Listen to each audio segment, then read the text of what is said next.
नमस्कार, सारांश न्यूज 24 पर आपका स्वागत है, जहां हम आपको देंगे दिन भर की बड़ी और ताजा खबरें। तो शुरू करते हैं आज की ताजा खबर। निजी स्कूलों की पढ़ाई की गुणवत्ता के आधार पर ही मिलेगा मान्यता। केंद्र सरकार के निर्देश पर इंफ्रास्ट्रक्चर को जांचने का जिम्मा शिक्षा विभाग को। राज्य में निजी विश्वविद्यालय को केंद्रीय माध्यमिक शिक्षा बोर्ड CBSE द्वारा तय मानकों को पूरा करना अनिवार्य होगा। स्कूली शिक्षा की गुणवत्ता को मजबूती देने में जुटी सरकार ने राज्य में तकरीबन 40,000 निजी विद्यालय को संबद्धता यानी पंजीकरण लेना तो अनिवार्य कर दिया है। साथ ही निजी विद्यालयों को पढ़ाई की गुणवत्ता के आधार पर CBSE को मान्यता देने को कहा है। हर जिले में एक मॉडल B.Ed कॉलेज की होगी स्थापना। राज्य के हर जिले में एक सरकारी मॉडल B.Ed कॉलेज की स्थापना होगी। इसके लिए शिक्षा विभाग द्वारा राष्ट्रीय अध्यापक शिक्षा परिषद के निर्देश के आलोक में प्रस्ताव तैयार किया गया है। इसके मुताबिक मॉडल B.Ed कॉलेज में 120 सीटें होंगी। छात्र छात्राओं को आवासीय सुविधा मिलेगी। साथ ही पहले से संचालित सरकारी B.Ed कॉलेज में अब B.Ed के साथ साथ B.Ed, B.Sc और B.Com जैसे अन्य पाठ्यक्रम भी शुरू किए जाएंगे। इसके अतिरिक्त नई शिक्षा नीति के अंतर्गत B.Ed कॉलेज में संसाधन केंद्र खोलने संबंधित प्रस्ताव को भी शिक्षा विभाग ने तैयार किया है। इस प्रस्ताव के आलोक में छात्र छात्राओं को शिक्षण सामग्री तैयार करने और बच्चों को बेहतर ढंग से पढ़ाने के तरीके सिखाए जाएंगे। बाढ़ सुखाड़ से संबंधित तैयारियों को माह अंत तक करे पूरा CM। मुख्यमंत्री ने फिर दिलाई याद, खजाने पर आपदा पीड़ितों का पहला अधिकार। मुख्यमंत्री नीतीश कुमार ने मंगलवार को सचिवालय स्थित सभा कक्ष में संभावित बाढ़ एवं सुखाड़ के पूर्व की तैयारी की समीक्षा की। इस क्रम में उन्होंने अधिकारियों को निर्देश दिया कि माह अंत तक बाढ़ एवं सुखाड़ की तैयारी को पूरा कर लिया जाए। जिला अधिकारी तथा विभाग के पदाधिकारी क्षेत्र में जाकर स्थिति का आकलन करें तथा लोगों से बात कर समस्याओं का समाधान करें। मुख्यमंत्री ने पुनः यह दोहराया कि राज्य के खजाने पर पहला अधिकार आपदा पीड़ितों का है।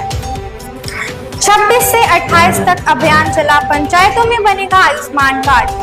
मंगल पांडे। स्वास्थ्य मंत्री मंगल पांडे ने कहा कि सरकार सभी लाभार्थियों का आयुष्मान कार्ड बनाने के लिए 26, 27 व 28 मई को पंचायत स्तर पर विशेष अभियान चलाने जा रही है। मुख्य सचिव ने सभी DM से लेकर BDO तक को इसे सफल बनाने के निर्देश दिए हैं। उन्होंने कहा कि प्रधानमंत्री नरेंद्र मोदी का स्वप्न है कि हर गरीब तक उच्च गुणवत्तापूर्ण स्वास्थ्य सेवाएं पहुंचे। इसके लिए 23 सितंबर 2028 को आयुष्मान भारत प्रधानमंत्री जन आरोग्य योजना शुरू की गई। AK-47 लेकर PNM मॉल में घुसे आतंकियों ने पटके 2 बम, ATS ने घेर कर किया ढेर। दिन मंगलवार दोपहर के करीब 12 बज रहे होंगे। PNM मॉल में अचानक 2 धमाके हुए और हड़कंप मच गया।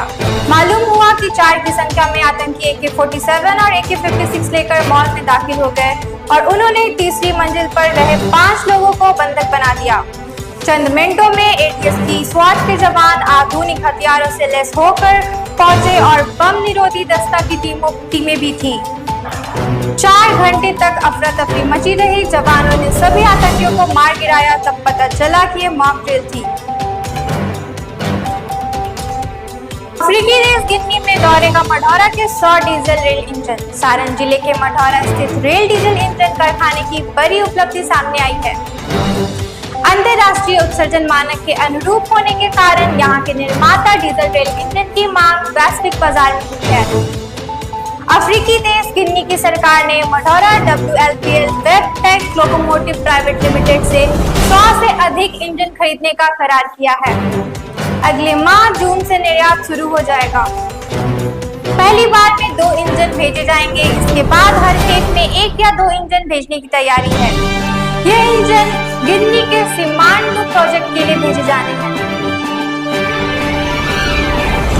अंतरिम राहत के लिए ठोस और स्पष्ट आधार पेश करना जरूरी, सुप्रीम कोर्ट। वक्फ संशोधन कानून को चुनौती देने वाली याचिकाओं पर शुरू हुई बहस। वक्फ संशोधन कानून 2025 की वैधता को चुनौती देने वाली याचिकाओं पर सुनवाई करते हुए सुप्रीम कोर्ट ने मंगलवार को कहा कि हर कानून के पक्ष में संवैधानिकता की धारणा होती है। अंतरिम राहत पाने के लिए आपको एक बहुत ठोस और स्पष्ट कारण पेश करना होता है, अन्यथा संवैधानिकता की धारणा बनी रहेगी। अदालत तब तक हस्तक्षेप नहीं करती है जब तक कि स्पष्ट मामला न बनता हो। हालांकि याचिकाकर्ताओं ने वकील कपिल सिब्बल ने कानून को मुसलमान के धार्मिक स्वतंत्रता के आधार का उल्लंघन और वक्फ संपत्तियों पर कब्जा करने वाला बताते हुए इस पर अंतरिम रोक लगाने की मांग की। उधर केंद्र ने कानून को सही ठहराते हुए कहा कि वक्फ अपने स्वभाव से ही एक धर्मनिरपेक्ष अवधारणा है और संवैधानिकता की धारणा को देखते हुए इस पर रोक नहीं लगाई जा सकती है। सीसीटीवी ने खोली नकल की कलई, सीआईए की परीक्षा रद्द। सभी विषयों की परीक्षा का फुटेज सार्वजनिक करने की मांग। बीएन कॉलेज के हिंदी विभाग में सीआईए की परीक्षा में विद्यार्थी मोबाइल से नकल करते हुए सीसीटीवी कैमरे में कैद हो गए हैं। इतना ही नहीं, उस दौरान विभाग अध्यक्ष भी कैमरे में दिख रहे हैं। मंगलवार को प्राचार्य ने हिंदी विभाग के सभी शिक्षकों के साथ बैठक की और सीसीटीवी फुटेज को दिखाया, जिसमें स्पष्ट दिख रहा है कि विभाग अध्यक्ष डॉक्टर ब्रिजेश कुमार तिवारी के सामने ही विद्यार्थी मोबाइल से सर्च कर प्रश्नों के उत्तर लिख रहे हैं, फिर भी उन्होंने नकल नहीं रोका। हिंदी विभाग द्वारा संचालित कराई गई सीआईए की सभी परीक्षाओं को रद्द कर दिया गया है। नए सिरे से रद्द परीक्षाओं का आयोजन किया जाएगा। विभाग अध्यक्ष की जिम्मेवारी डॉक्टर कंचन कुमार को दी गई है। प्राचार्य ने कहा कि रद्द व स्थगित की गई सभी सीआईए का आयोजन गर्मी की छुट्टी में ही किया जाएगा। इसकी जानकारी परीक्षार्थियों को विभिन्न माध्यम से उपलब्ध कराई जाएगी। अमेरिका संग अंतरिम व्यापार समझौता जल्द। वाणिज्य मंत्री पीयूष गोयल ने एक्स पोस्ट में दिया संकेत, कहा दोनों पक्षों में सार्थक रही बातचीत। वैभव ने राजस्थान को दिलाई विजयी विदाई। रॉयल्स ने अंतरिम लीग मैच में चेन्नई सुपर किंग्स को 6 विकेट से हराया। 14 साल के सूर्यवंशी ने जरा शानदार अर्धशतक। अभी के लिए इतना ही। इस तरह की तमाम खबरों के लिए बने रहे सारांश न्यूज़ 24 पर।